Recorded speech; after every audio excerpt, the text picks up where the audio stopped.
12:30 a.m. Whoa, now. What's happening, good people? And how you are. Hoping everything is all right. Hoping you got your mind right. You ready to have some good conversation? And of course, I need to start this one off with baby. We got to talk. Got several things that we're going to bring to the table today. Up until 6 o'clock.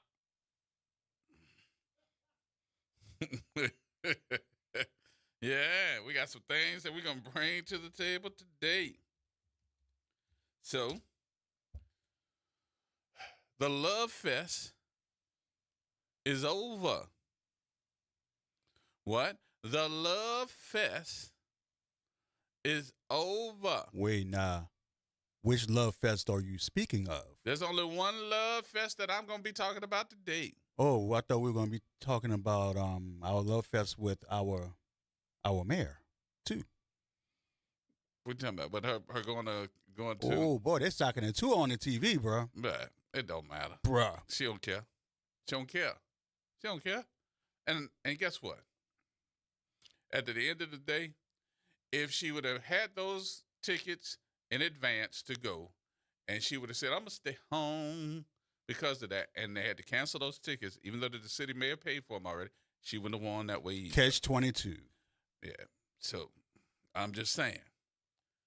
Go on and go. They'll get them. They don't want local folks, anyway, to be involved in this. They want local folks to call and give the tips on where it is. But they want local law enforcement.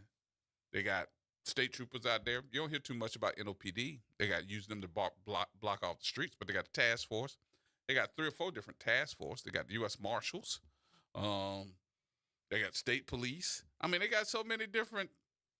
And guess what? It's $200,000, $250,000 a week that the city got to pay. Yep. Damn. Yep. So, I mean, it is what it is. She went, she gone. They gonna eat her up. So, what you expect her to do? There was the opportunity to go after the mayor. They gonna take it. They're gonna take it. The Love Fest. Elon Musk and Donald Trump. It's over, Rover. I thought I told you. Nah. I'm going to throw some doubt out there. You might what? I'm throwing some doubt. That's Doubt. over? I'm throwing some doubt on top of it. Sprinkling it. Do you All think right. this could be nothing but a smokescreen? Could be. Because that's the way I'm looking at it. Why? Because they're coming at each other. He can't. Trump waited 2 days to reply to say anything. No, he didn't. I ain't see him say anything right away. He had a press conference sitting there, and he Because talked about Elon. I stopped paying attention to him because it was consuming too much of me, and I was just angry. Since I stopped letting him consume me, I'm not angry anymore. I'm happy again. But what's coming up is the fact that Elon is they're having more of a war on Twitter and X. I mean X and whatever that is, whatever the other one was. X, yeah. No, X is Twitter. What is Trump's? Oh, True Social. True, yeah. Live social. Mm-hmm. So now I'm looking around and saying, "Uh-oh, they ain't the only thing missing in here. They just ain't calling nobody names." And then what did you hear? Oh yeah, you can keep messing with me because I'm gonna drop a bomb. The bomb was Oh boy, I saw that one. he was a part of the Epstein files, and that's why nobody could see him. I was like, ooh. Now, what else is coming out of this? And this to me is the undergird. The undergird. The undergird of the whole issue. And the undergird of the whole issue is, wait a minute, why are you all making reference to the election now? So I did my little homework and went back to say, Elon Musk's first comment was, you wouldn't have won the election if it wasn't for me. There is now a lawsuit in New York a section of the state where they're saying that the person that was supposed to win didn't win, and they're going back to do a recount, hand recount. Man, it would be so funny if he would have just get thrown out of the White House and Kamala took over. Man, that would be so funny. That's what I'm thinking. I'm thinking more so that there is a reference of them saying that something was wrong with the election. Now, the Democrats have not come back and said that that's the issue. But I do think that there's somebody saying, hold up, wait a minute. There was something wrong with the election. Because none of the folks that were supposed to be, or the states that were supposed to be, I guess swing states, none of them swung the right way. Not a one. So what does this mean? What does this mean? Are y'all trying to say that there was something? And let me ask the question to everybody at 504-582-9422. Or do y'all think there was something wrong with this election? Do you all think that there was something wrong with the election? Because I may be hearing it wrong, but I'm thinking that they're saying that there was something wrong with the election, and they're getting ready to go and say, we want to recount. How about if they do find out that Elon Musk had something to do with the polling and the count and did something electronically that maybe we just don't know what he did? Will you see a division in the country again for all those that are going to be falling for Mr. Orange Man, Mr. Taco? Or will you say, good, I'm glad somebody got back in here and will change a whole bunch of this stuff that they're doing? Because a lot of the stuff that they're doing is causing not just black folks, every other nationality as well, a whole bunch of heartache. A whole bunch of heartache. I think it will shake up the entire country if people found that he cheated. If they found that he cheated, I think it would shake up the whole country. But I'm going to be like T-Bone on this one. Got to ask the question is, will they look at it as something that is so serious, or will they look at it and say, oh, well, y'all still lost, and keep on moving? But you do have midterm elections coming up, but I don't want it to be gone so quick. And everybody's sitting around and going, too late. What you think? 504-582-9422 is my number. The love fest between your president, Mr. Taco, and Elon Musk. And by the way, the stock for Tesla is plummeting. It went down again. All right, y'all, we'll take a break here. We'll take some of your telephone calls. 504-582-9422. The love fest, y'all. Did it go away too quick? What happened? What are you seeing? 504-582-9422 is my number. More coming up, y'all.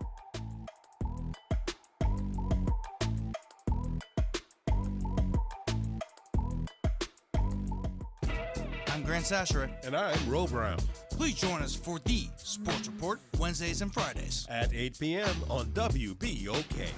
The Sports Report. WBOK 1230 AM. The New Orleans Jazz and Heritage Foundation is the nonprofit organization that owns the New Orleans Jazz and Heritage Festival presented by Shell. With the funds generated from Jazz Fest, the foundation invests in Louisiana communities through economic development, cultural enrichment, and free educational programs. To learn more about the New Orleans Jazz and Heritage Foundation, please visit us at www.jazzandheritage.org. Hi, this is Cary Grant. Let's elevate every Tuesday through Thursday from 6 to 7 p.m. as we discuss the community, the country, and the world, from politics to current events and sports. We look forward to your input and continuing the quality programming on your community station, WBOK. Join us every Tuesday through Thursday, 6 to 7 p.m. on Elevated Conversations, the Arnie and Cary Show. Hey, New Orleans, look for important changes to your natural gas service. This summer, Delta Utilities takes over for Entergy Gas with a Louisiana-born, Louisiana-based approach to safe, clean, reliable natural gas. No interruptions or rate changes due to the transition, just dependable service and modernized technology to keep you running smoothly. Get to know us at deltautilities.com and stay tuned for more later this summer. Delta Utilities, focused on natural gas, committed to New Orleans.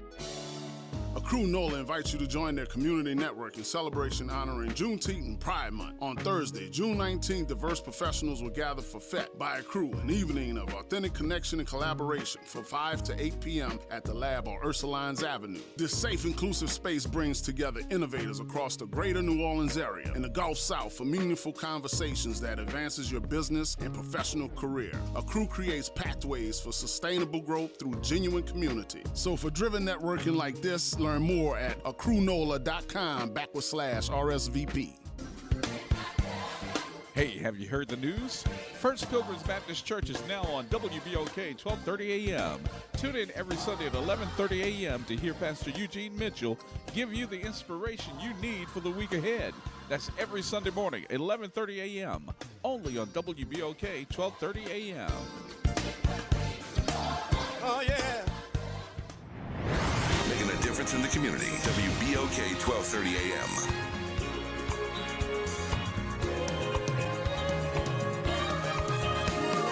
Love, exciting and new. Come aboard. We're expecting you. Just need Jesus. That's what you need. That's your expectation right there. Nothing less, nothing more. Your expectation should be Jesus, take the wheel. That's all. Mm-hmm. The Love Fest, y'all. How y'all feeling about the Love Fest here? Elon Musk is calling President Trump out, telling him there's a big, beautiful bill, can't be big and can't be beautiful altogether. And then Trump said something about him. Now it's gotten down to verbal assaults. And Elon said, you know, I might as well just go ahead on and dismantle my space rocket since I might lose my contract. And he said, yep, you should. He said, all right, since you want to go that route, I might as well go ahead on and drop the big bomb. And the big bomb is this. He's in the Epstein files. That's what Elon Musk said, that Trump is in the Epstein files. That's why they won't release him. I'm like, ooh. Pop Jones. Hey, gee, man, boy, you got me more confused here now. Huh? I was, I was really questioning whether this was real. Yeah, it's real. But now you done throw some stuff in here about Kamala and whether the recount. And look like this look like some kind of shake up here, huh? Mm-hmm. Man, it might look like it's gonna be one. This is a wham damn doodle here. I was like, oh boy, here we go. What do you do? Well, gee, man, but after all the damage that's been done, all these people that's been fired, all these fake people that they done put in these positions, what's going to happen to that? Ask them to come back to work. Huh? Ask them to come back to work. Because that's what's going on right now. Lord have mercy, boys. Isn't God good? I know you wasn't going to sit.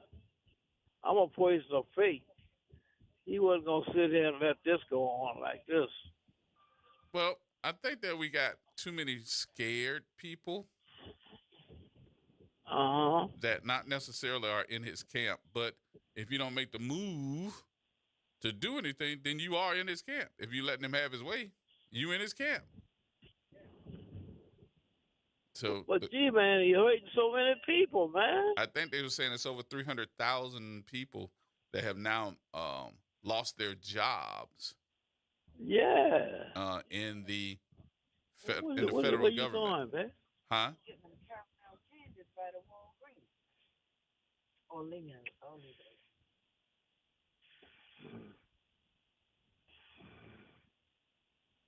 You still there? Yeah, I'm still there. Okay. So I don't know what's going to happen with this, but I do think that this is just the beginning.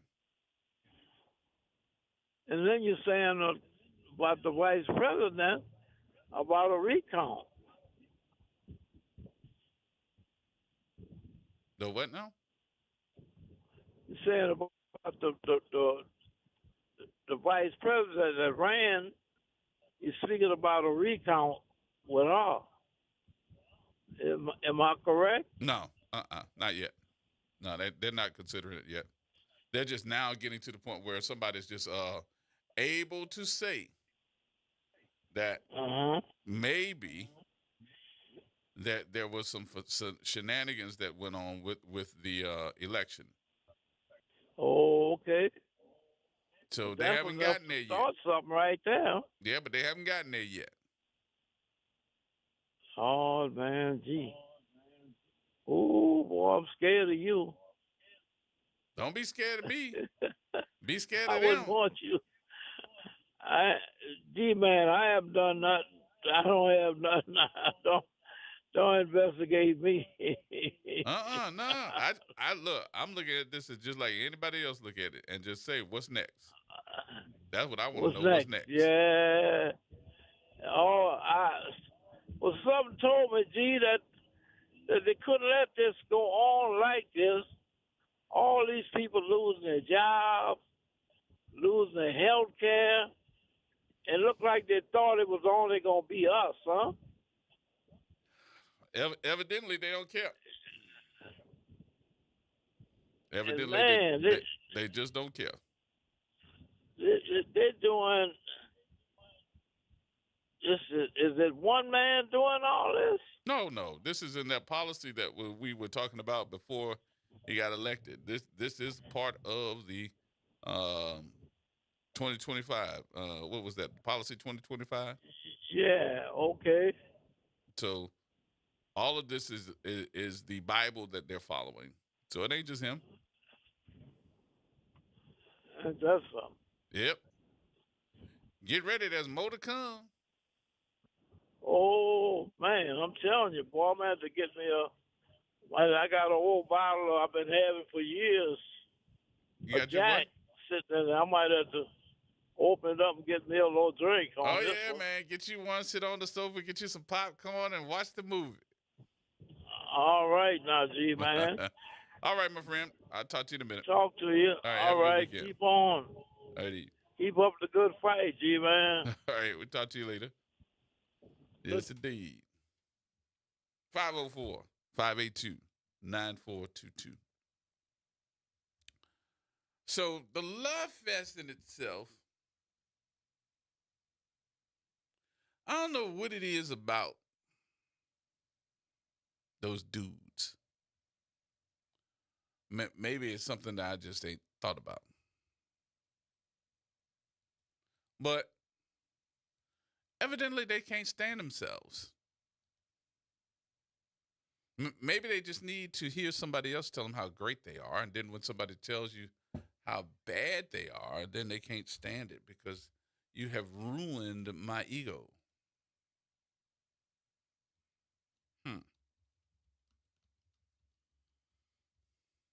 Maybe you just ruined my ego. So we're going to get back to it. We're going to get back to this. I just want y'all to know what's a-coming. What's a-coming. The other thing, too, that I haven't heard about in the news, which honestly it makes me gripe and have a gripe with my fellow broadcasters. When something of this magnitude, and Wick, I just sent you something. I want you to play the audio on your email. But it makes me angry when something of this magnitude happens and we don't hear every outlet, every news agency, every social media content provider. We don't hear them put this as breaking news or something that we all need to be paying attention to. There is a sundown town that has to answer some questions, and I really don't think that they are. 2 young boys that live outside this sundown town became missing not too long ago. Couldn't find out where they were. And then they were found. Well, no, they weren't that they were found. It was the fact that you had, you had the mayor, the police chief, some of the deputies, and some other folks in this sundown town that hold office that are talking about that they should be hanging black people. And they got it all on audio. One news agency had this, and I was thinking that it would go viral, that every news agency would be talking about it. I think the mayor found out about it and asked for all of their resignations. But here's the story. Let me let you hear it for yourself so you don't think that I'm making this up. Here we go. New this morning, Oklahoma Governor Kevin Stitt is asking multiple McCurtain County officials to step down from their jobs immediately. And he's sending in state investigators to see if anything illegal has happened. This move comes after the sheriff, a county commissioner, the jail administrator, and a sheriff's investigator were recorded by a local newspaper at a county meeting expressing frustration that they could not hang black people anymore, and also openly threatening to kill 2 newspaper reporters.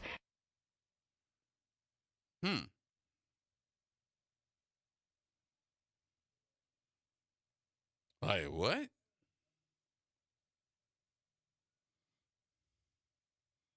You heard what you heard.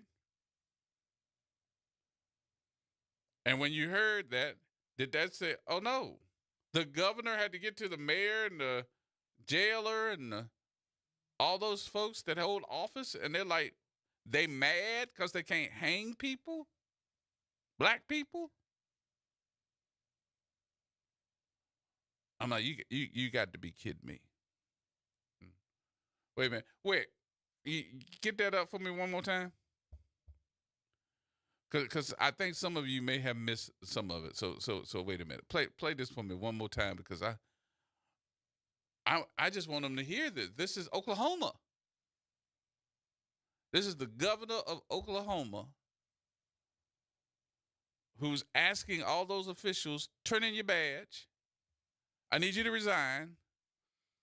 But I'm thinking as I say to myself, wait a minute, you letting them resign? Whenever you're ready.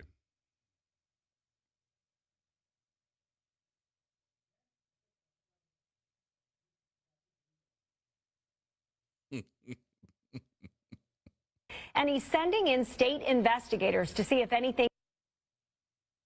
New this morning, Oklahoma Governor Kevin Stitt is asking multiple McCurtain County officials to step down from their jobs immediately. And he's sending in state investigators to see if anything illegal has happened. This move comes after the sheriff, a county commissioner, the jail administrator, and a sheriff's investigator were recorded by a local newspaper at a county meeting expressing frustration that they could not hang black people anymore, and also openly threatening to kill 2 newspaper reporters. What?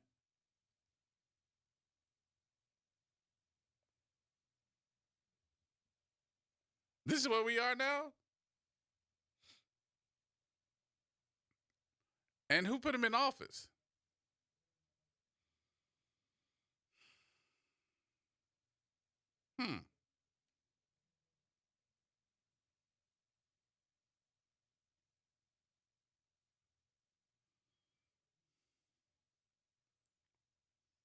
I just gotten to the point now where I'm like, man, what are we doing? Where are we with having folks accountable? Because this to me isn't this against the law? Shouldn't this be something? I don't even know what to say. I don't even know what to say.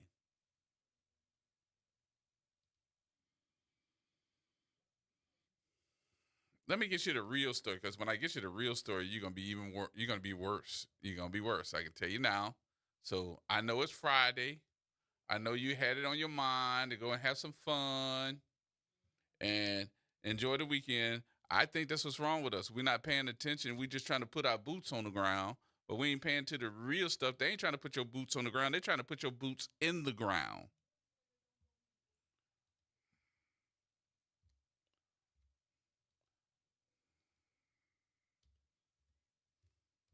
Wick, I'm sending you another one. This is the real story. That was just the other one. So I'm gonna send you the real story about it. What you say, Mr. El Mo? Yes, sir. How you doing? Pretty good. I listened to it, and I'm kind of surprised and not surprised. America, the thing about this country, inside out, is so been hypocritical for so long. It's almost a travesty to even talk about that. Another story to discuss, but overseas, Americans were always respected and admired, and people would tell you when you say you're American, regardless of your race, culture, color of your skin, they love the American people. They said, even though not necessarily they love the American government. But I have to tell you, talking to people from other parts of the world, and they looked at me and say, man, American people really believe in vote for him? What has happened to him? Can you tell me? And I didn't want to laugh. And I said, I'm going to laugh, keep from crying, I say. But, yeah, American people voted for that, so don't feel so. I mean, don't. American people voted for that. They voted for this foolishness and shenanigans. So when you have a dear leader, want to emulate tyrants and dictators, past, present, and even in the future, you have people emulate that. I mean, they want. I guess they want their country back all over again. Being a Vietnam vet, I'm laughing. It's not funny. I see a white vet. You and said he what? said he was a white vet said he was a Vietnam vet. And it was so comical, man. I mean, please forgive me for laughing at a Vietnam vet at that. I'm a Vietnam vet. And he got a flag wrapped around him crying, saying he wanted his country back. I said, what a travesty, what a joke. But the same thing, man, you get people thinking like that. I mean, I think what people, you always bring it towards our attention and always wake me up again every time I listen to you, because what people were saying, well, Trump is not what you call the average politician. He don't really mean what he said. Oh, yeah, he mean what he said. Everything he said, he mean. So I don't know why people are so stupid and naive to think this man knows exactly what he's doing. This man knows exactly what he wants. And you shouldn't. Listen. I'm not surprised there's nothing to do, but it's kind of scary because when you have a president of the United States, supposed to have a little dignity about himself, little statesmanship about himself, and this man has neither. No.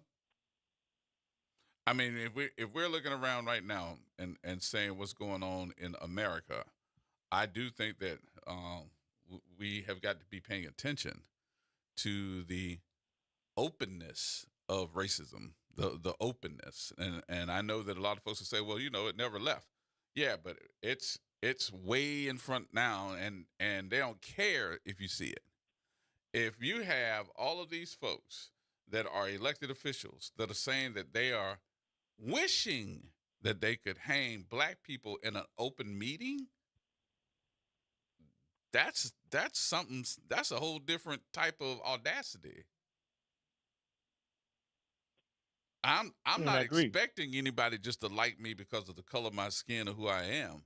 I'm just telling you what you don't like and what you don't see is as credible. You can keep that to yourself, because this is a whole different type of black folk that's out here today.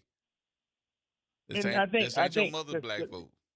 You know what really bothers me, Gerard, to be honest with you? What really bothers me, and I'm far from being naive. I mean, but the thing about really I look at is when you look at minorities, I ain't talking about in women, black women. I got to give it to the heroes.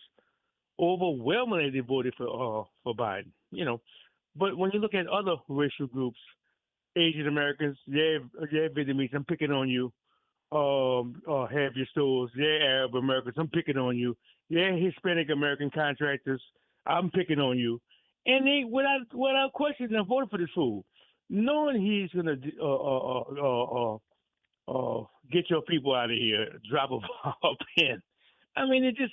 But I'm saying to myself, I mean, if you told me that this fool was gonna deport all my people from all our ancestors that's from Africa, North Africa, what have you, or Europe, what have you, and you still voted for this man? You got to be nuts, man. Something has to be wrong with you. Yeah. Well, all right, Mr. Elmo. I got folks holding on. Let me get to them. Yeah, man. I appreciate you, brother. All right. Have a good weekend. All right, pal. You too. You do the same. All right, Jason. Jason? Gee, what's happening? You the man, brother. Man, gee, I'm going to be honest, just listening to what you just played. We was talking about this in a barber shop just the other day.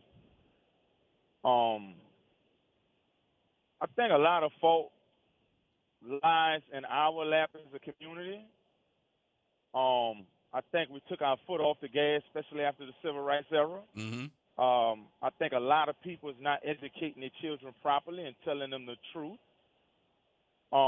We are more interested in blending our children and sending them to certain schools and putting them in certain areas to make ourselves as adults feel like we made it.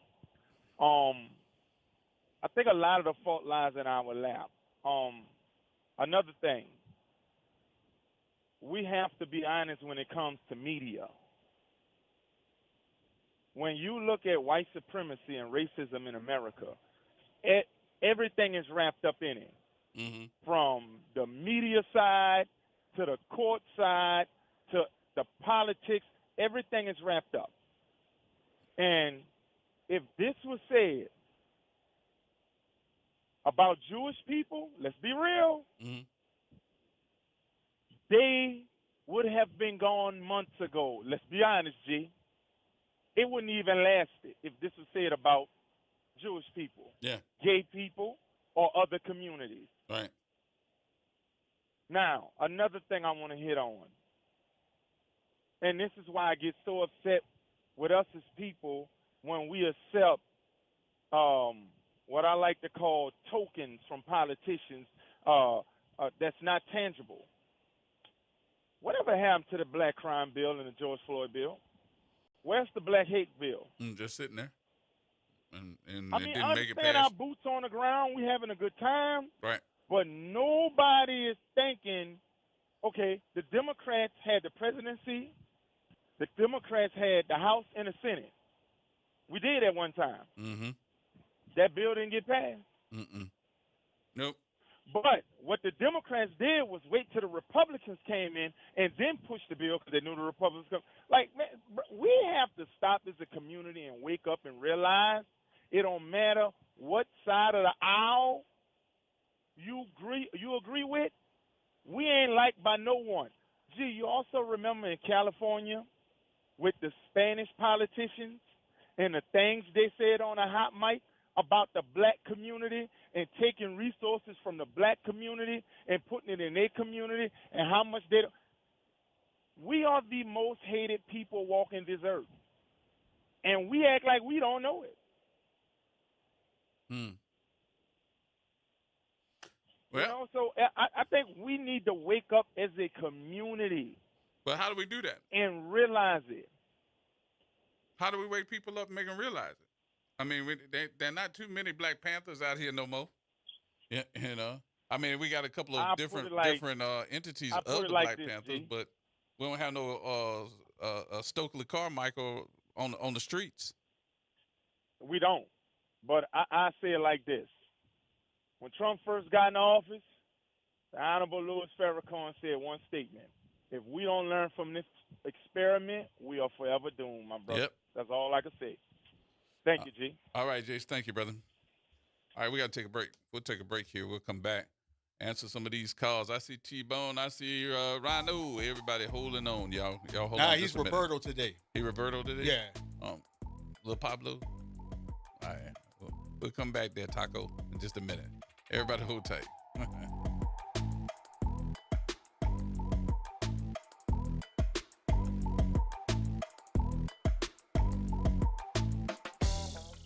Hey everybody, it's Graylin Bryant Banks. And Kimber White Dupree. From the front porch, y'all. You know how we do. Every Monday is Movie Monday. And Tuesday is Trivia Tuesday. And y'all know we have nothing but bad cheering coming through here on Wednesday. But stick with us. On Thursday, we travel. That's right. And Friday's Free Your Mind Friday, so get your brass up. Something on your mind? Want to get it off your chest? Holla at your people. WBOK 1230 AM, the station you listen to. All day long.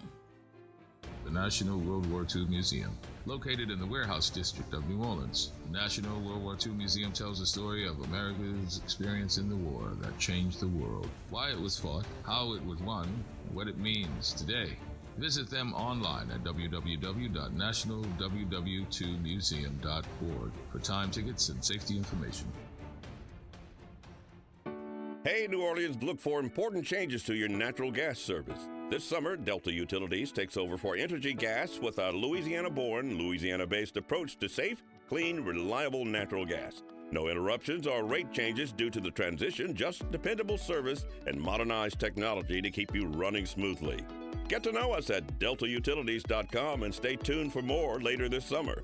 Delta Utilities, focused on natural gas, committed to New Orleans. People in our community are faced with a 25-year life expectancy decrease compared to the rest of New Orleans. That is unacceptable. Patients should trust NOE because we're not just physicians and nurses. It's a family, and it's an honor and privilege to care for my neighbors, my friends, the patients here in the New Orleans East community. Call 504-592-6600 to schedule an appointment or visit noehospital.org. New Orleans East Hospital, now accepting new patients, now accepting you. Uptown, downtown, wherever you are, keep it locked in to WBOK. Here we go. The reality check on WBOK 1230 AM. All right, folks, right back at you. That's what we do. We get right back at you. What's going on, T-Bone? Happy Friday to y'all. Thanks for putting me through, Wick. Brother, we talk so much about racism on this program, on this station. Why are you surprised at this report? That's what I'm trying to understand. Why? I mean, the racism alone is what got Trump in office 2 times now. I'm going to advise you, if you don't know this, there's a place in Texas called High-Low. Hilo is in a northern area of Texas. When I was working for DirecTV, they trained me on, hanging those satellite dishes. But the guy who had trained us was white. Told us point blank, if you get a ticket and you're black that says Hilo, Texas, immediately turn that ticket back in. Do not go. He told us a story one time. He was training this guy on job training, and they ended up in Hilo, Texas.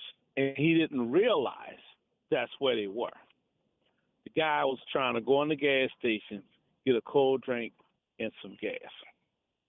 When he looked at the map and he realized the guy was trying to go in there, he said, no, I get it. And he ran the guy out. Told him, get back in the car. I'll tell you why. He may have saved both of their lives just by doing that. Hilo, Texas, if you don't know, is considered the headquarters of the Ku Klux Klan in Texas. The fact that places like this still exist is why they need to bring back the Green Book. If you don't know what it is, this is for you to Google it. My uncle, God rest his soul, told me about it because he was a historian. Showed me the Green Book. You understand? The fact that we have to have that should tell you where we are as a country and how far we've actually gone, because we haven't really gone far enough. Now, what is it going to take for that type of thing to change? I remember one of the people came on this program and said he was going to vote for Trump just so that black people stop being complacent. I understood the sentiment. I still think it's very wrong what his logic was, thinking that this would wake black people up for more atrocious, horrific things like what you described to come back in open display. But I don't know. I don't know what it's going to take for black people to wake up. Because right now, white people have taken over the term woke. Yep. And it means something entirely different. Muddy Waters is the one that started the term. And people are like, now, woke is like something negative. It's negative. It turned into negative. It's connotated to everything that's wrong with America, according to Trump. Yep. So I don't know, brother. I really don't know. You can get all the intellectuals that you can muster on each and every program on WBOK, and I guarantee you, none of them have a succinct answer to that. I don't know. I was just asking. I just need to know. But here's the thing: those sundown towns still exist. We have to tell our kids about it. We have to tell our relatives about it, because if they don't know and they decide to drive cross towns and end up in one of those towns, their life is at risk. Yep. You know, and here's the thing, because they're so cut off from most cities, they're in country backwoods areas. Right. You can't say just go in and just destroy the town. You don't even know where they are if you don't know. Right. You know, and it's... They got some in ridiculous. Texas. They got some in Louisiana as well. So they got them all along the South. Mm-hmm. All along the South. Cool. It's not just Louisiana, Texas, Mississippi, Alabama, Georgia, all along the South. North Carolina. I know you've heard of them in North Carolina, bro. Mm-hmm. I know you've heard of them. I know them. Okay. But the fact that they still exist, people are still there carrying with that belief that they should be able to just hang a human being because their skin is darker than theirs. Yeah. That should tell you. Cool. You know? All right. Let me get these other folks on here just, before I get into my break. But, yep. All right. Well, I wish it wasn't like that, but that's the grim reality of the world we live in. All right, T-Bone, good weekend, brother. All right, y'all have a good weekend. All right. Ronald. Yes, Gerard. I hope folks get mad with me, but we talking about everybody else. What are we doing to us? Well, that's what we're talking about. mean, but that's what we're talking about. We're talking about us, so we don't have to go through these debates. I'm talking about us. We are assassinating each other verbally, mentally, spiritually, and physically. Us. We're the only group of coward men in this country, and I feel like I'm one of them. You could do something to my women, you could do something to my children, and life is usual. We got to do it with that.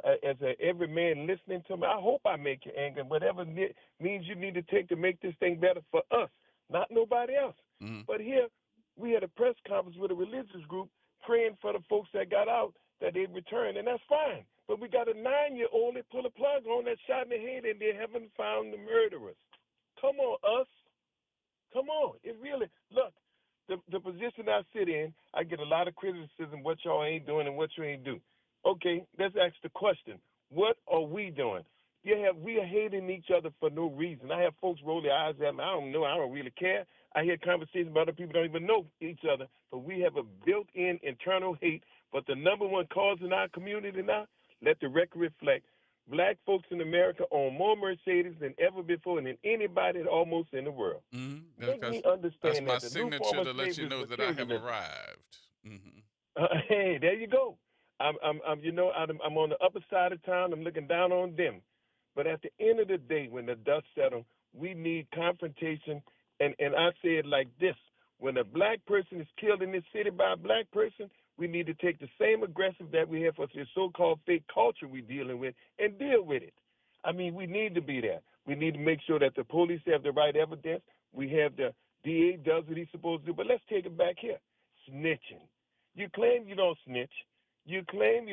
But then it becomes vindictive. And that's we have this cycle of vindictive, retaliation. But at the end of the day, our community is lost. And I feel Brother Mim sometimes. I don't even know if the brother have any more tears. I don't think he have any more. I had to deal with it. But at the end of the day, when the dust settles, when are we going to confront us? I'm not worried about nobody else but us. Mm-hmm. And this is where we are. We are so cool and calm. A brother got shot in the leg, and a brother got killed, and we keep it moving. We need to step back, and I'm proud to say 1966 to 1970, St. Francis de Sales Church, second in Loyola, I was in the Black Panther Breakfast Program, and we didn't say the N-word. You get up to the red light now, well, a young white kid will pull up to the red light, blast the music. Enter, and we need to talk about that new enemy in our community. And I'm talking about the communications in the rap music. We're talking our women's are queens 1 minute, they're Gordon Toole the next, and all the stuff. I got the gat, I got the flat, and who you get it for? Folks that look like you. And at the end of the day, until we deal with this self-hate, we're going to be having this conversation. My great-grandson going to have this conversation. We got to confront the enemy. The enemy is our attitudes. The most contagious thing on this earth is yawning and attitudes. And I rest assured to say, anybody want to talk about it, I'm here to do what we need to do. But we got to do us. We got to confront us. Take your head out the sand. Let's black men, protect your women and your children. I call it anything you want to call it, but let's be men. Stand up for our children and our women. Mm-hmm. We're the only race. Nobody else will let it happen. Thank you, Gerard, for 4 minutes. All right, Ronald. Have a good weekend. I hope I get some calls. Yeah, you All probably right. will. Thank you again. Thank you, All my right. brother. All right. All right. But, Ronald says, stand up for your peoples. Stand up for your women. Stand up for your children. Just stand up. We're the men. We're the men. And as they say on, what was that in Living Color? The men's. I ain't doing all that. We're the men's. Stand up for your people. All right, more coming up, and we'll play this story. You heard part of it. That was just part of it. You'll hear the entire story about this sundown town in just a minute, y'all. Everybody hold tight.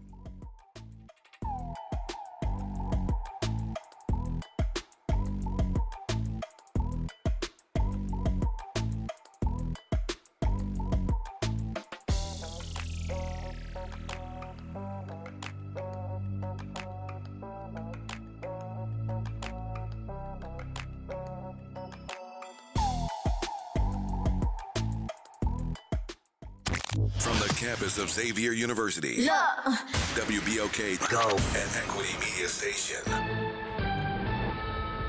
I'm Amber Payton with BIN News Now. 9 Democrats will debate tonight in the New York City mayoral race with the primary 3 weeks away. Black Mayor Eric Adams, now running as an independent, will not participate, but recently criticized front-runner Andrew Cuomo. I spent so much time fixing the governor's mess. You know, if you look at a lot of the energy that I had to do, I had to correct what he put in place. The 2-hour no-audience debate starts at 7 p.m. The D.C. Council passed an emergency measure to block a planned July 1st minimum wage hike for tipped workers. Black Mayor Muriel Bowser pushed to repeal the voter-approved Initiative 82, saying it burdened struggling restaurants. And big names are on this year's iHeartRadio Festival lineup. Lil Wayne, Mariah Carey, and Glorilla will all be hitting the stage in Las Vegas later this summer. This year's festival will take place September 19th and 20th at the T-Mobile Arena in Las Vegas.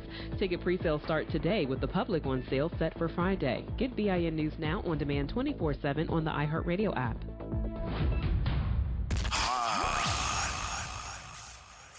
Here we go. The reality check on WBOK 1230 AM. All right, folks, welcome back. Welcome back. Friday after 5 o'clock on your way home, please drive with care. All right, so you all want to hear the story. You just heard a piece of it. It's amazing.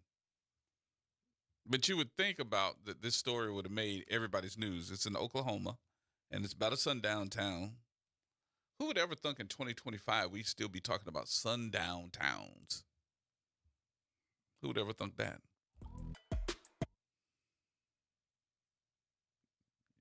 You ready? All right. Pay attention, y'all. This is the story. Here we go.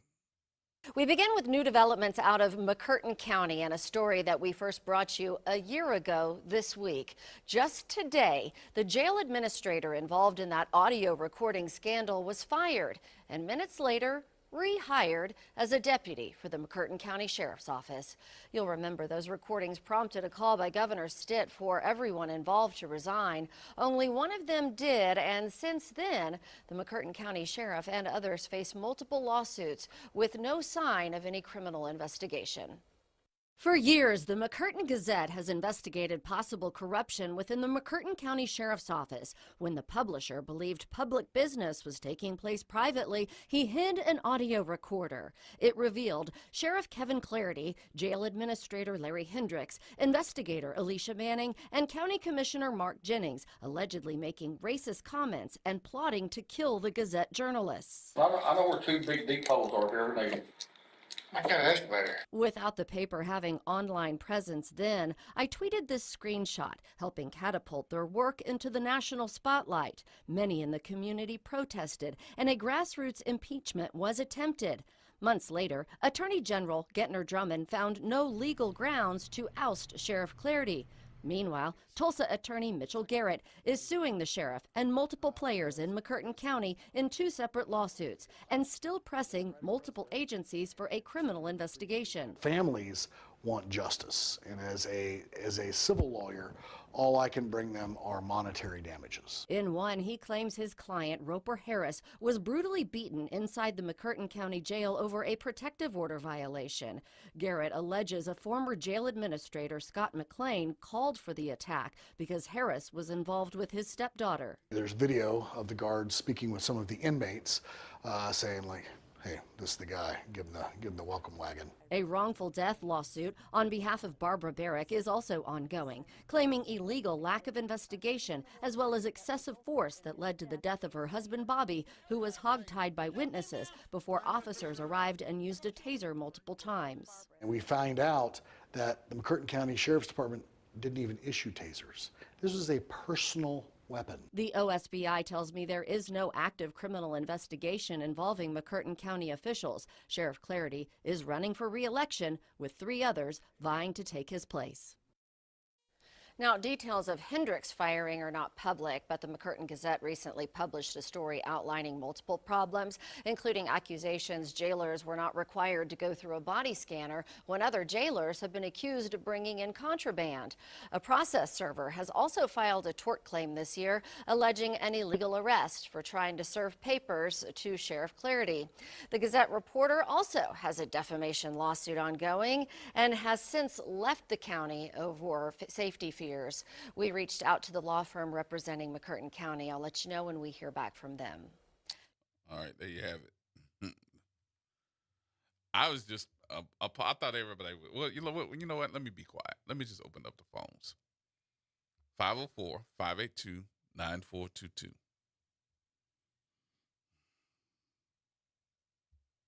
What did you hear in that report? There's a part of that report that I'm just hoping everybody heard a part of that report that made them go, wait a minute, they did what? And what? And what? And he did what? Is there a part of that report that you heard to make you go,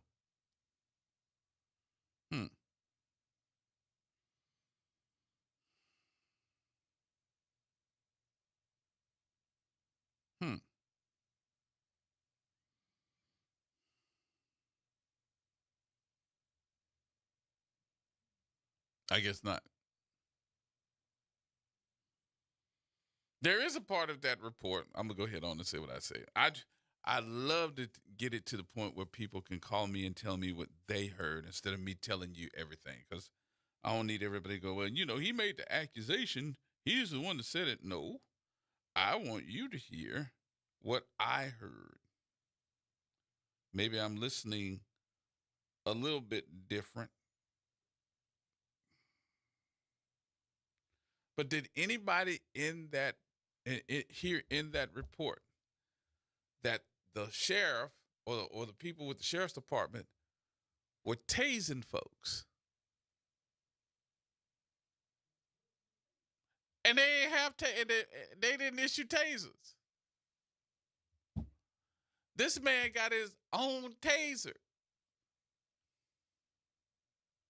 He tasing people. Well, the taser that he bought himself, and the police department, the sheriff's office, to be able to be tased by a sheriff's deputy or a police officer, they got to go through the training, and also the police officer or sheriff deputy have to get tased themselves as a part of their training.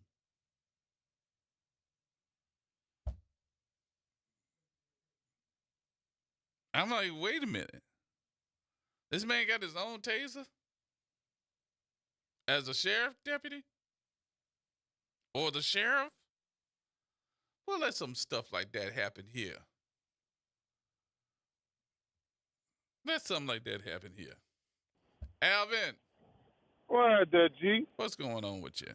Oh, bro, man, like I said, first of all, hey, good evening, WBOK family, first of all. Bruh, how you fire them and then rehire them in the... All right, you heard that part too. That was my second part. He resigned and stepped down. He resigned and stepped down and then got rehired as a deputy by the sheriff. What? Okay. Second thing, G. There's this law that there are countless people in a penitentiary right now. Mm-hmm. That law is called conspiracy to commit murder, conspiracy to commit fraud, conspiracy to commit drug trafficking, conspiracy. That means you talked about, you didn't do it, you just talked about killing somebody. Mm-hmm. You didn't have to do it. It's a conspiracy to commit. So you broke that law. Mm-hmm. Then there's this other law that's called public, not bribery. You can't use your public position, well, unless you're the president, to, bully somebody. Oh, what is? It's just, bruh. What are we doing? And just as a governor, I thought you had the power to replace people, Florida. You know, so it's like, what is it gonna take? I don't know what you want me to say. 'Cause I really don't know. I don't know. I'm like, you know, to me, I see. I almost said something there, but I ain't gonna let you get me in trouble on Friday. It's Friday. It's amazing to me that some people can get away with everything and they can do whatever they want to do, but they live on every single word of the other person's. Period. Yep. And it's like, and at the end of the day, it's just like what you said earlier. Where is the accountability? Mm-hmm. It's like that's almost just disappeared like the ethics law from may to shall. Yep. And it's like, but yet you want to hold us, anybody of darker complexion, to the letter of the law, to the period, the dot, cross the I, cross the T. And you Because better have now you better have a good writing ink pen. You better have a good one. And then let's bring it back locally. You got another inmate. This one walks off a job. Two things even about that. He walks off the job. This your third person that done this, man. So where is the press conference? Where is we got to do something about these sheriffs. We got to do something about this jail. Where is that? Mm. Second thing, that should, like we've been saying on the radio, what people need, well, not people, but what we have to understand is what they did. They showing you in real time that they doing it already. The man was a trustee working at a factory. Really? Yeah. Okay. For cents on a dollar, like we said. Oh, but because that one is in Tangible Hope Parish, we ain't got to worry about that one because that's just a plantation. We just got to just make sure we just get stricter. You know what I mean? We just got to make sure we cut Kunta Kinte foot off next time. Mm-hmm. Yeah. Accountability. That's a cuss word now, I guess. That's kind of like almost like what like T-Bone said. transparency. It's almost what it said. You know, we use words to use it for our own benefit, even taking them and changing them for what the real meaning is to something negative. Thank you.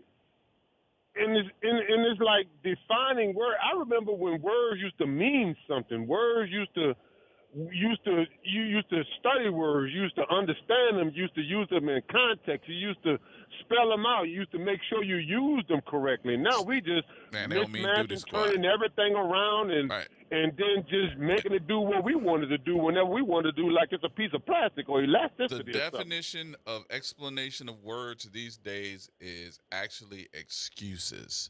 That's what should be the meaning of a lot of words when you're looking for accountability. Excuses. And we take them. Oh, that's what it was? Oh, okay. No. Like, no. But we get argued down, though, G, when we try to correct somebody. It's just like we said on this radio station a long time ago. The first stage of this, or one of the first couple of stages of this, when people didn't understand the difference between racism and prejudice. That's two different meanings. Yep. I mean, anybody can be prejudiced. Thank you. Anybody can be prejudiced of anything and anybody. But racist against somebody is a whole nother story. Period. And we've seen this now. Yep.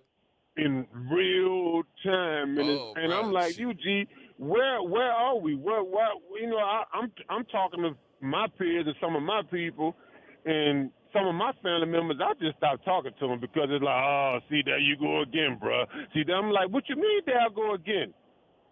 Y'all don't? Okay. So when your children, I said, we watching the ingredients being gathered to make the cake. Mm-hmm. Y'all about to get the cake baked for y'all in another couple of years. And they're going to Because, smack like, you in the face with it. period. We have no more strong leaders no more because it's just like we got to be influencers now. Everybody want to be an influencer now. I want to create content. What kind of content are you creating though? Something they can make some money? Nonsense. That's what you're making money with. Nonsense. Yeah. I'm going to say this and I'm going to go, G. I had a godchild that I was raising, and I was raising him to understand things differently. It got to the point that his mama came and got him and took him from us. What? Yeah. And I'm like, wait, what? Asking about his grades is like, well, what kind of grades you got? Oh, his grades all right. Hey, bro, what kind of grades you got? Oh, I got some C's and D's. That's all right? No, they ain't all right. I'm like, when did that become all right? And I said, you know what? I forgot you ain't in my house no more. So I can't say nothing no more. He gonna be all right. And took him and went on about their business. All right, bet. Okay. I'll just get the life insurance and and just prepare that way. But I tried. That's what we got now. These are some of the things we have in our community, G. We don't even want to hear the truth or want to understand what we should be doing. But what do you think about this rift that's going on between Elon Musk and Trump right now? What do you think about that? Some of that I think is staged, and some of that is like, bro, you ain't tell us what we didn't already know. We already knew he was in the Epstein files. That ain't nothing new to us. Mm-hmm. It's new to y'all, but we already knew that. Right. That's so you why think you think it's staged? You think it's a something It's a to ploy. be a distraction? Yes. They're putting all kind of distractions in the air, G, because they're trying to get people or refocus off of really what's hurting them. Oh, the economy ain't really that bad, bro. We've been in stagflation for a couple of years now. Our everybody economy wanna getting talk ready about- to be the pits. Gee, it's like everybody want to talk about the Biden administration. We really was just getting by them last 4 years. We've been in stagflation for at least 6 to 7 years. Mm-hmm. You know what I mean? Anytime you got to fight for $10, $12 an hour, we had this conversation. You give me a $20 raise, but then you raise the price of the product that I'm buying. Right. You just wiped out the raise that I got. Right. And that's where we're going. And that's where we're going. And that's why I understand, you hate to say it, but even racists or whatever you want to call people, dumb people, crazy people, whatever, even, you know what, I ain't going to go there. Even the broke clock right twice a day. So Elon had a point when you say, bruh, you just had me make all these cuts. Now you just added to the deficit. What did I waste my time? So to me, as somebody that's highly intelligent, it's like he feel like, bro, you just wasted my time. So let's throw the shoe on the other foot here for a minute, because I would say let's reverse some stuff. How about if Kamala was in here? Do you think that we'd be going through something now? Yes. Right. So you got a half dozen on one hand and 6 on the other. So what's the difference? I think the only difference that I see, as far as leadership is concerned, is that who's going to be the biggest one to appall everybody? Mm-hmm. What appallment am I going to be looking at that's going to say, "Oh my God"? You know, because right now I think we're in that "Oh my God" minute. And we're gonna be in the "Oh my God" minute for a while too. Mm-hmm. Until we really start understanding how. It's like I was telling somebody this the other day, G. And there's somebody who didn't look like me, obviously. And it's like, and I'm like, dude, you do realize you're not one of them, right? What are you talking about? I said, bruh, you talking to me. I said, you know what? I said, go on your phone I said, you ain't got to show me, but go on your phone and call 3 millionaires. 3 people in your phone that's worth $5 to $10 million in your phone right now. Mm-hmm. He kind of looked at me like, what you talking about? You ain't got none. And that's what I said, you ain't got none. So that means we're in the same boat, partner. So what we should be doing is understanding that we are different. That's okay. That's why you have black shoes, white shoes, purple shoes, green shoes. But at the end of the day, it's a shoe that you need to wear to protect your feet. Yes, indeed. All right, there. I'm walking. Yes, indeed. I'm talking. All right, now, man. Ladies, have a good weekend. Yeah, have a good weekend, brother. More coming up, folks. Everybody hold tight.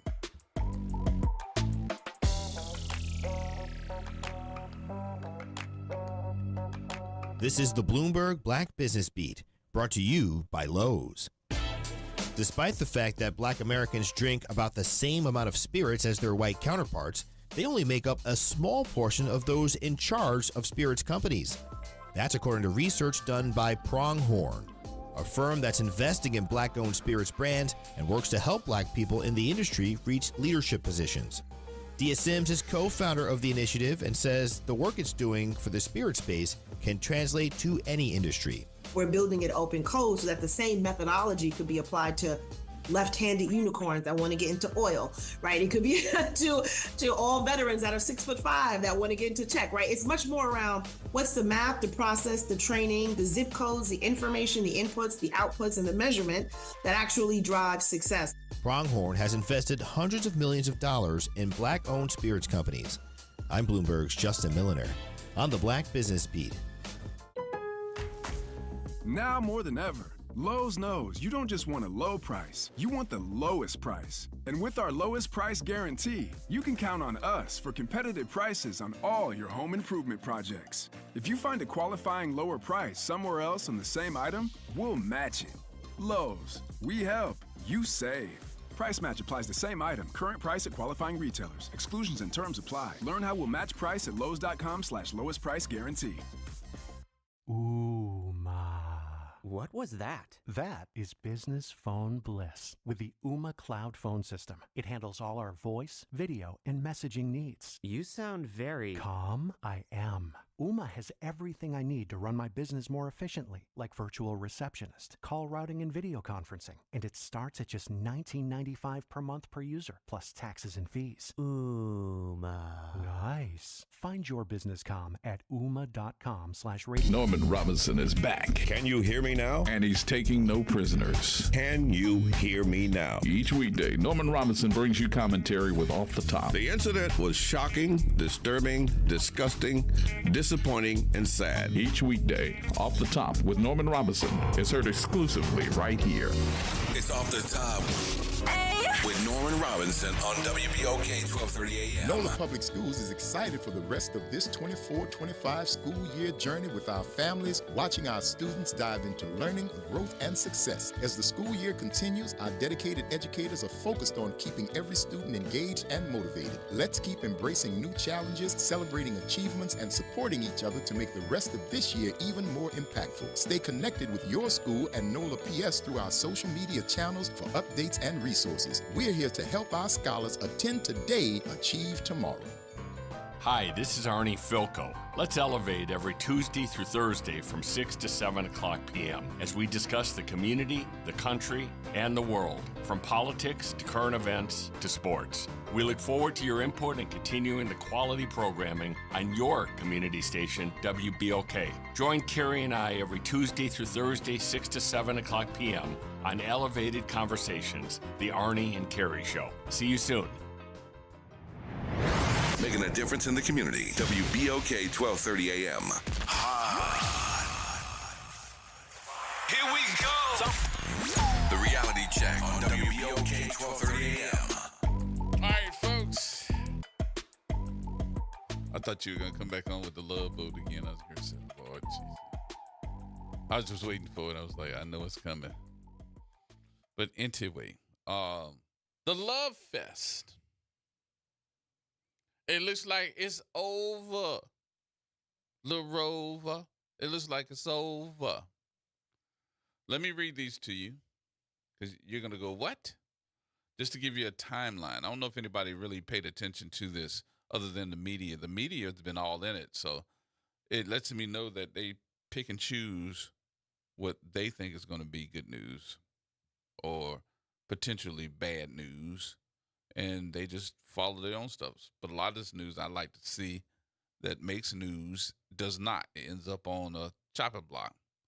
So an intense public feud erupted this week between Donald Trump and his one-time ally, billionaire Elon Musk, with an argument about Trump's massive tax and domestic policy bill that's raging across social media and in the Oval Office. Tensions began rising on Tuesday when Musk blasted what Trump calls his big, beautiful bill as a domestic abomination, a disgusting abomination. That's what he called it. Surprising Republican leaders altogether. But the billionaire escalated the fight on Thursday when he began sharing years-old comments with Trump and other Republicans, raising concerns about U.S. government spending and the deficit. So throughout Thursday and Friday morning, Trump and other prominent figures from the president and the tech leaders' respective orbits joined in. Trump even raised the idea of terminating contracts that the government holds with Musk's companies. The dispute signals why, or just how much, and how quickly the relationship between Trump and the world's richest man has broken down because of disagreements over the bill. Musk was, up until recently, a staunch supporter of the president and nearby non or near constant figure in the White House. In an event honoring his formal exit with government last week, Musk said he would return a friend and an advisor to the Trump administration. So let's go over the last 72 hours of the feud. Let's go to June 3rd, 1:30 p.m. Eastern Time. Musk posts the massive, outrageous pork-filled congressional spending bill is a disgusting abomination.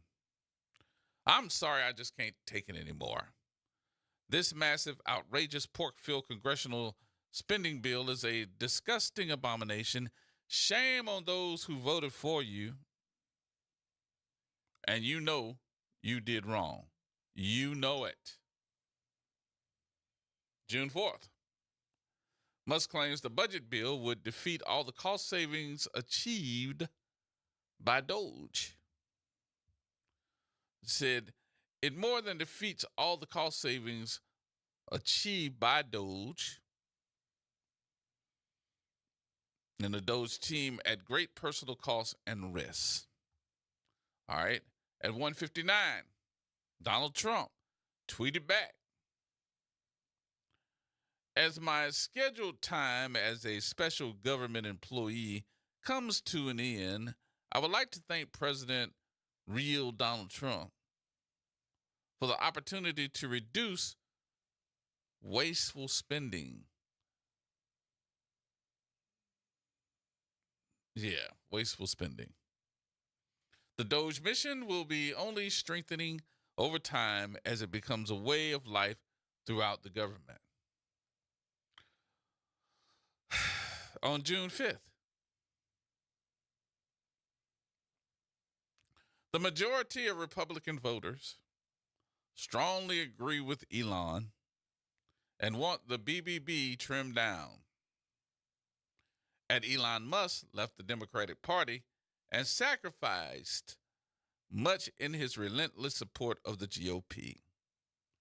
The GOP leadership should give this council serious consideration. At 11 a.m.,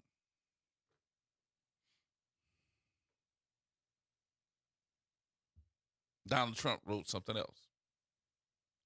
So I can't believe that the Republicans are extending the debt ceiling. I am a Republican, and I am embarrassed. 11:46 a.m.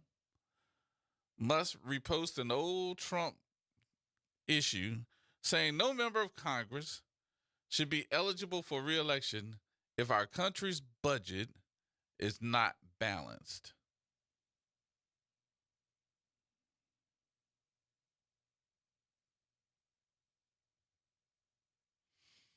Where do we go from here? 12 o'clock. Trump confirms the deterioration of his relationship with Elon Musk, saying he was very disappointed in the tech billionaire after he repeatedly blasted the president's sweeping domestic agenda bill. Elon and I had a great relationship.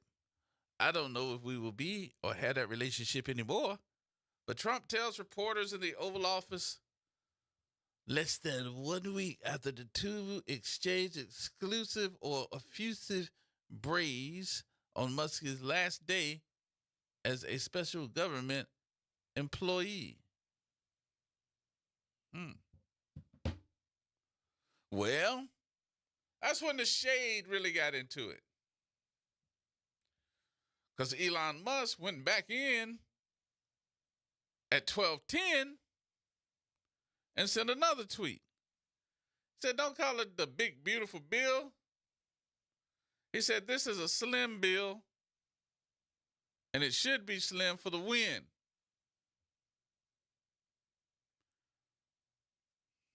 Said, you know what? You can keep the EV solar initiative cuts in the bill, even though no oil and gas subsidies are touched. But ditch the mountain of disgusting pork in the bill.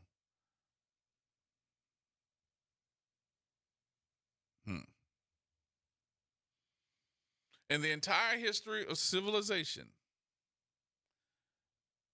there has never been legislation that'll make, in the entire history of civilization, there's never been legislation that's both big and beautiful. That's what I was trying to get out. Everyone knows this. Either you are big in the ugly bill or a slim and beautiful bill. Slim and beautiful is the way to go. Well, there's more. At 12:25, Musk is disputing Trump's claim that he received the budget bill. He's saying false. This bill was never shown to me, even once, and was passed in the dead of the night.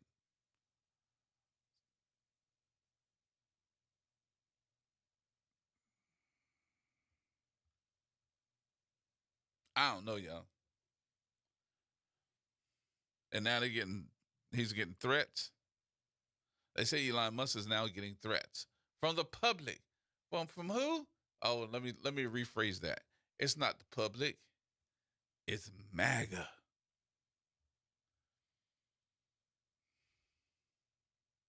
It's MAGA. Trump comes back and says, I'm very disappointed with Elon. I've helped him a lot. He knew the inner workings of this bill better than anybody. He had no problem with it. All of a sudden, he had a problem, and he only developed the problem when he developed going out. Then I was developing. He only had a problem when I said, I'm out. Or when they cut the EV mandate. Y'all remember in the Biden administration that put together an EV mandate, electric vehicle. That's what that is. I was like, yeah, I saw some of it.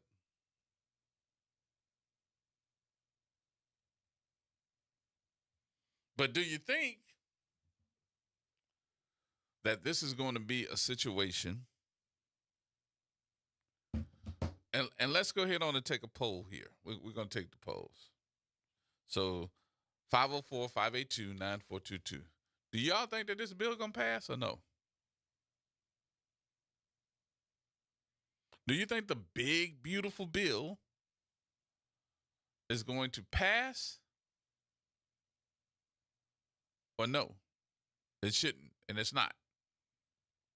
Especially now since Elon Musk made a big doo-doo ball of it. Everybody's like, did he say doo-doo ball? Yes, I did. Mm-hmm. You know what a big doo-doo ball is. No, I don't. I'm looking at this and saying to myself, is Elon going to fight this? And the answer so far is yes. Because he ain't scared of nothing. He got nothing to lose. If his company goes down, will he lose his contract for space under the leader of the space unit? Yes, because he ain't scared to lose them.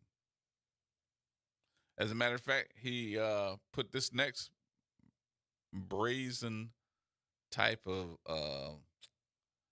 email together. It says, without me, Trump would be lost and would lose the election. Trump would control the House and the Republicans and would be 51-49 in the state.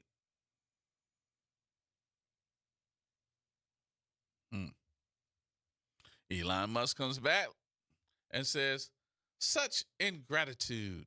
In other words, he called them unthankful. He's just ungrateful. Ungrateful. You ingratitude. Be like, where you from again? South Africa. Okay. Ingratitude. Such ingratitude.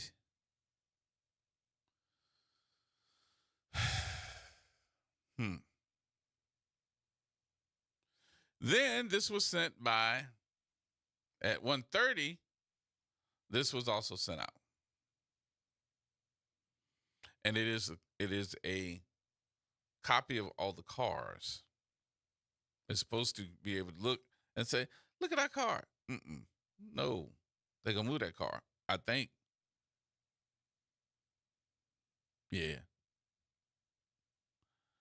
So Trump says, I ended the EV mandate.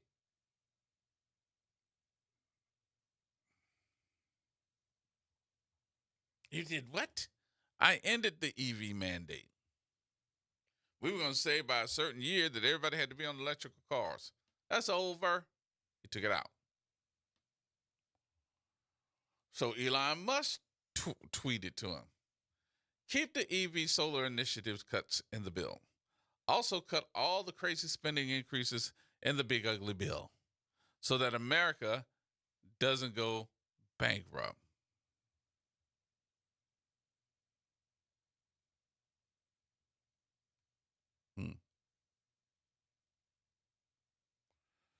Here we go.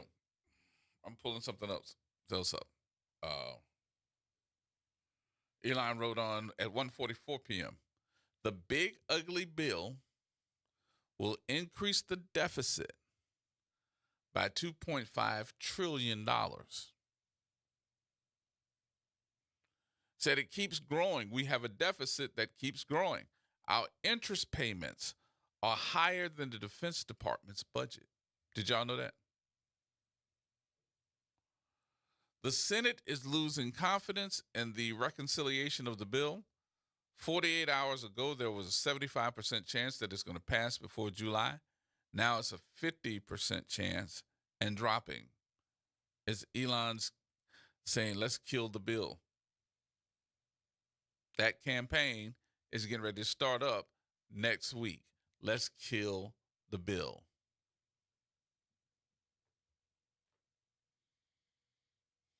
Now, Elon said this, but let me say who said this on here.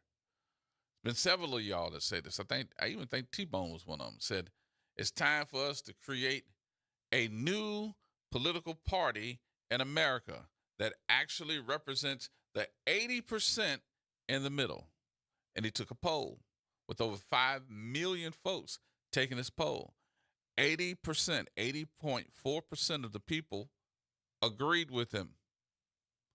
19.6% of the people said no.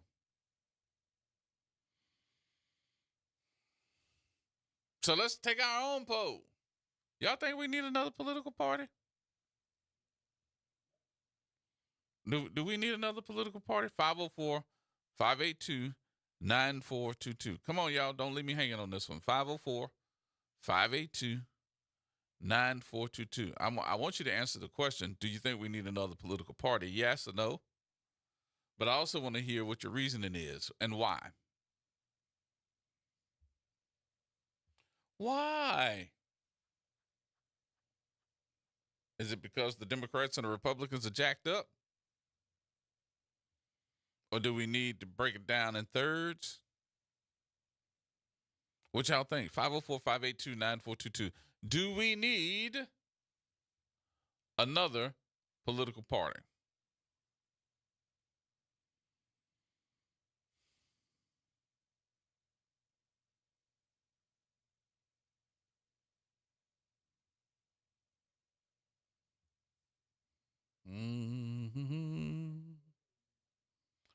And don't just tell me yeah or no. I know we already got independence.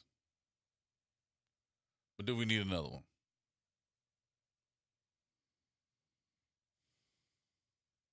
What you think? What you say, T? How you doing today, Mr. G-Man? Good, brother. How you doing? I have no complaints. I'm alive. Well, I do have a few complaints pertaining to the issue at hand, but I'm alive, so, I can't complain. I got you. I think we do need a new political party, and I nominate you for the candidate. Oh, no. First candidate. Oh, no. You know why? Nobody can do it like you can do it. Oh, but you know what I do? No, bro. I be calling you saying, come get me out, man. I need some bail money, so I hope you can raise me some bail. Because I'm going to be that guy that's going to cuss everybody out. Before I get myself in trouble, I'm not going to be able to hold my tongue on some of this ignorance. Yeah, man. So it wouldn't be good. It would not be good for me at all. At all.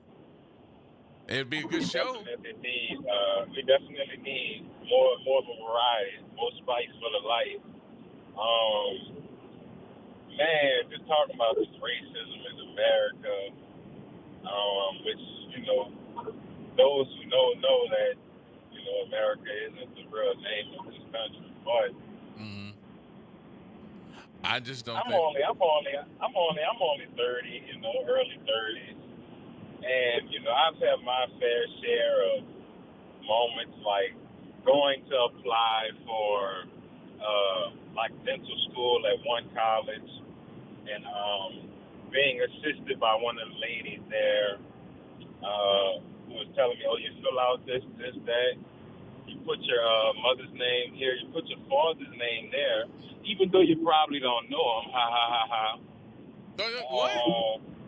Yeah, man. Yeah. Luckily, I need to get some bail money. I need to get some bail money. Hey, luckily, my girlfriend at the time, who's now my wife, was, so we got out of there. But it's been times down here in New Orleans. I stopped at the Snowball stand right there on the West Bank in Algiers. I think it might be Van Snowball or something. But one time, I bought like 10, 12 snowballs for the whole family. So I get my very last snowball. The dude, I guess the owner, the older white man, I think that's him. I asked him, let me get a little bit more syrup on my snowball. He grabs the snowball and said, man, this ain't the welfare office. He said it to you? So, he definitely said it to me. And, upon receiving the snowball, it did get tossed back at him. That was back in my younger days. Right. But he was wearing that snowball that day. But you know, it's just been so many instances, even still to this day. You know, whether it's somebody on the job, oh, smile. Why aren't you smiling? Aren't you happy all the time? I mean, you know, we definitely are still going through this, man, every day. We already know the black man is the most hated man on the face of this planet. And they're ready to get their pitchforks sharpened up, to get some more nooses, and to have a good old barbecue on the bayou. Mm-hmm. But like you said earlier, this isn't 40, 30, 50, 60 years ago. So I hate to say it, might be some civil warfare going on, because I know me for sure, I'm not standing for none of that. Yeah. But you know, I hope and pray it doesn't get to those drastic times. You know, but they want to make America great again, huh? Matter of fact, I seen this piece of literature that was written by Christopher Columbus that said when he first entered the lands and met these people of color, how nice and kind and docile and frugal these people were, and they'll make awesome servants. So, you know, this is what their government has been founded on. This is what they believe. This is what they learn on a daily basis. As the caller said before, nothing's going to change, bro, until he do for us. Right. I'm telling you, if they had a powerful movement or a strike or something going on, like, you know, we need another revolution. But it's sad that so much of the youth, man, is so hypnotized and corrupted by this music, the television, the food, even the food we eat, Gerard. You know, it's all a part of a plan, or yep, it's part of. I agree with that. It's part of a plan. Yep. But look, part of a plan, or all right, go ahead. I gotta get up. I gotta get up here. I gotta take a break, brother. I appreciate the call, though, brother. I appreciate it. Have a good weekend. Oh, I'm gonna call back in. I got you. You're always welcome. Right. Open mic for you. All right. All right, my brother. Talk to you in a minute. All right, Farrah, hold on. We got to take a break here. We'll be back in a minute, y'all.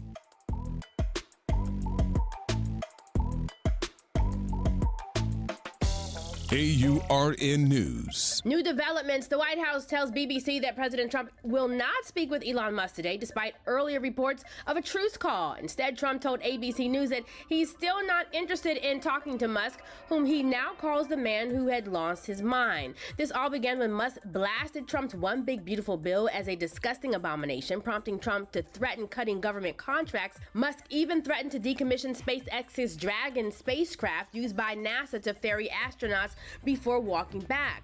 Then Musk dropped a bombshell claiming Trump's name appears in undisclosed Jeffrey Epstein files, suggesting that's why the government withheld certain documents. The White House called that unfortunate but offered no detailed rebuttal. At stake, Musk spent nearly $300 million supporting Republicans in 2024. Now, with no call on the horizon and personal insults flying, the question is whether the rupture between the two of America's most powerful figures is permanent. For AURN.com, I'm Ebony McMorris. It's off the top with Norman Robinson on WBOK 1230 AM. The shocking news about the return of the skulls of 19 black Americans from Germany to New Orleans reminded me of a sobering quote by the late playwright, poet, and author James Baldwin, who said, "To be black and conscious in America is to be in a constant state of rage. That rage boils to the surface when confronted with the inhumane cruelty suffered at the hands of those who would be indifferent to our humanity. Such cruelty and inhumanity was inflicted upon 19 black Americans from New Orleans 150 years ago. After their deaths at Charity Hospital and denied a proper burial, they were stripped of their dignity, their heads removed from their bodies, and wrongfully and unethically taken to Germany for racist scientific research. They were exploited as part of a racist colonial pseudoscience theory that proliferated the belief that you could determine a person's intelligence by the shape of their skull, a seemingly insane means of attempting to prove the superiority of one race over another. After more than a century, the skulls of the 19 patients who died at Charity Hospital have now been returned to the Crescent City and honored with the burial they were denied in the 1870s. Dr. Eva Baham, a retired professor and researcher at Dillard University, led the repatriation committee. And we owe the modern-day German scientist, Dr. Baham, and her team gratitude for bringing them home and giving them a special homecoming. The unthinkable happened to them. This is Norman Robinson, Off the Top.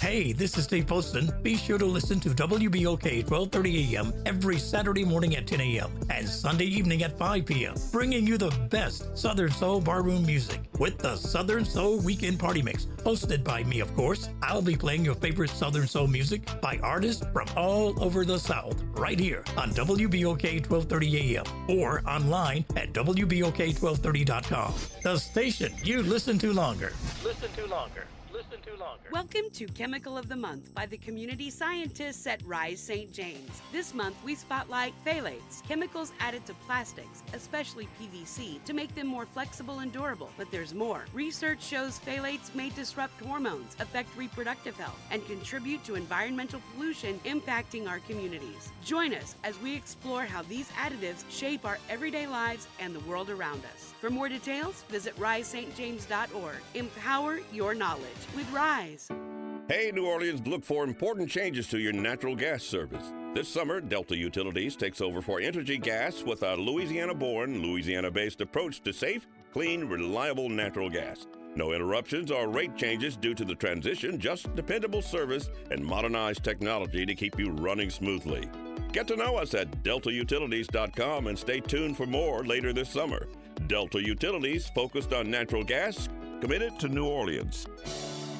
WBOK and LCMC Health are proud to present Keeping You Well Cafe. 60 Minutes with LCMC Health, where the doctors speak directly to the people of New Orleans. LCMC Health is committed to improving the quality of care here in New Orleans, the Gulf South, and beyond. The Keeping You Well Cafe is another way for LCMC Health to engage with the community. At the Keeping You Well Cafe, LCMC Health joins WBOK and local businesses to answer your questions about wellness and health. Visit DePaul's new Algiers Health Center at 2801 General de Gaulle Drive to receive primary and preventive care for both adults and children. Services also include behavioral health, imaging, and on-site pharmacy, vision, Medicaid enrollment assistance, and more. For appointments, visit DePaulCommunityHealthCenters.org or call 504-207-3060.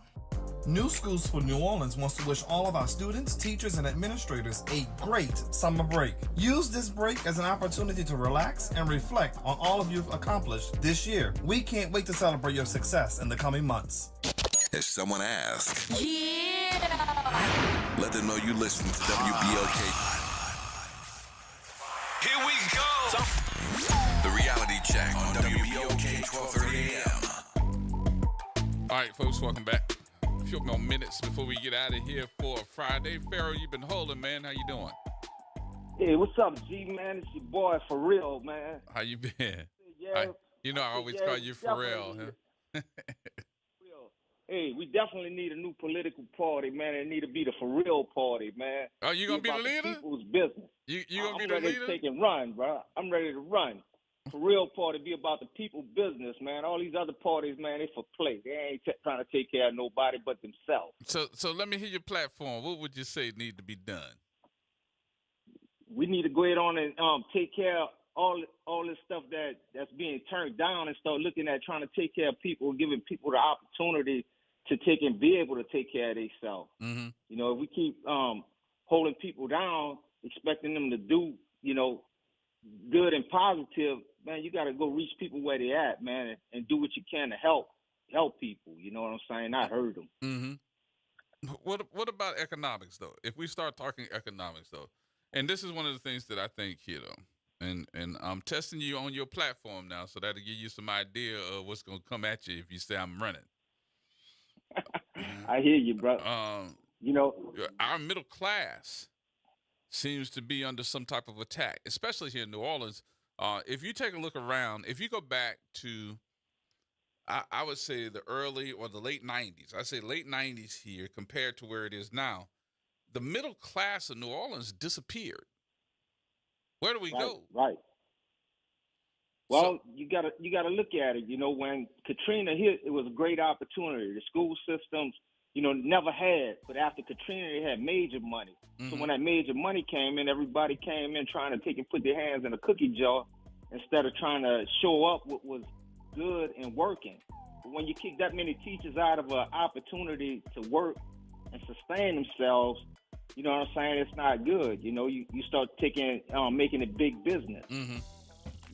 But you definitely got to look at the middle class, man. If you show up the middle class, everything else will fall into place. All right, when you get this, when you tell me you're running, you let me know now, because I want to be able to test you on all of these different issues here. Hey, just push that for real party. Man. I'm looking for you. All right, brother. All right, my brother. Have a good weekend here. Later, Talk to you in a minute.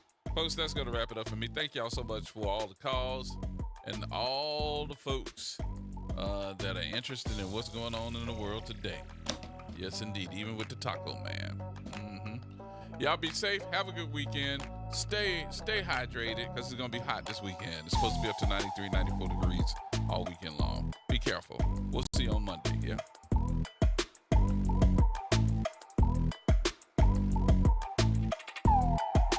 WBOK.